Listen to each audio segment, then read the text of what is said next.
제일 중요한 것 중에 하나는 내 아들, 내 딸을 가르칠 때 화를 내지 않는 겁니다. 이게 참 신기해요.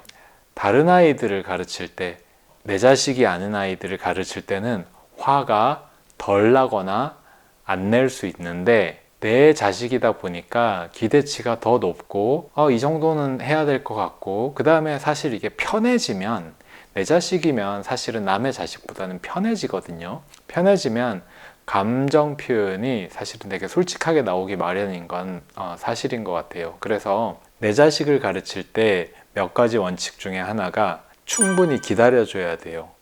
너무 조급해하고 가르쳐주고 싶고 하지 말고, 기다려줄 때는 좀 기다려줄 줄 알아야 됩니다. 물론 내가 가르쳐줘야 될 때는 또 가르쳐줄 때를 구분해야 되긴 하겠지만, 내가 애 같아서 그거 가르쳐줄까? 이렇게 이제 반응을 하게 되거든요. 저도 이제 아빠가 되어 보니까 그걸 알겠더라고요. 기다려주는 것 중요하고요. 그 다음, 화내지 않는 것 중요합니다. 공부를 하면서는 사실 화를 낼 이유가 없어요. 공부를 못한다고 혼나야 되나요?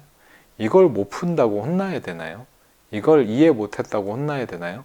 혹시 이걸 이해 못했다면, 이걸 못 푼다면 아이가 열심히 하지 않아서가 아니라 내가 잘 못 가르쳐줘서, 가르쳐준 내가 부족해서 그런 거 아닐까요? 교실에서 다른 그 학생들을 가르치다 보면 아이들이 이해를 못할 때가 있는데, 이럴 때는 그 아이 탓을 할 게 아니고요. 다른 방법으로 한번 알아보자라든가, 다양하게 그 순간에는 여러 가지 방법을 찾고 해결해야 될 거예요. 그게 수학 선생이겠죠. 강사고. 아이와 엄마의 관계, 아이와 아빠의 관계는 아이가 못한다고 해서 혼나야 되느냐? 그런 거 아니에요. 이 부분에서는 제가 엄마들에게 말씀드리는 건 남편네 사장 아들이라고 생각하고 가르쳐야 된다 라고 말씀을 드리는데, 아이를 존중해 줘야 됩니다. 그리고 기다려 줄 줄 알아야 되고 화내지 않아야 됩니다. 이거 매우 중요해요. 학습적인 정서라는 게 중요한데, 엄마가 화를 내고 아이의 자존감을 무너뜨리는 순간 학습 정서라는 건 무너지게 되어 있습니다. 안 하는만 못한 결과가 나올 수도 있어요. 그래서 이런 부분은 중요하게 생각하시고 큰 마음을 딱 먹고 아이를 가르치셔야 됩니다.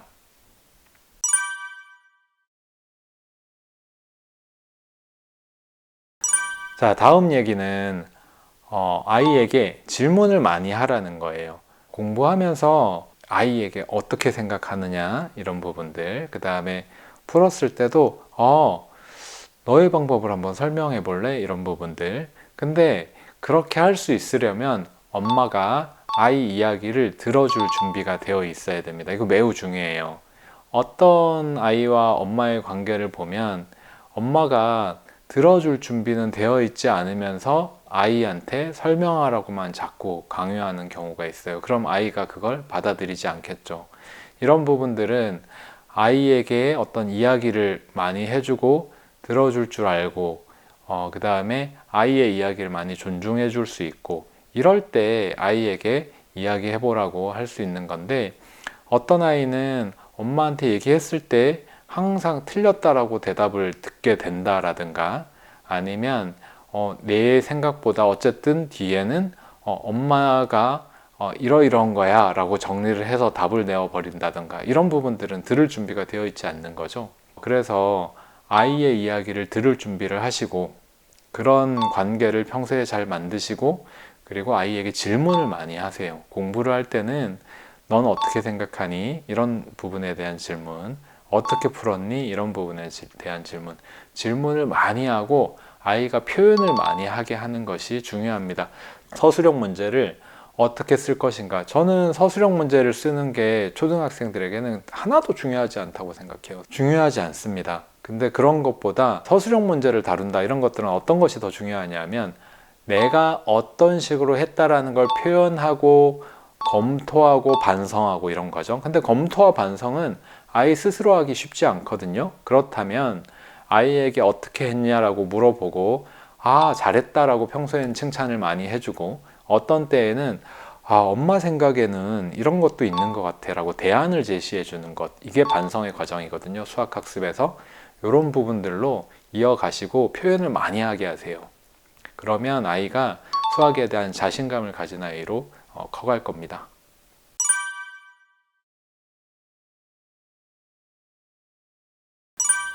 힌트를 줘야 할 때가 있어요. 힌트를 주는 사람의 입장에서 어떻게 생각하고 힌트를 주는 게 좋은 거냐, 이런 부분을 좀 얘기해 보려고 하는데요.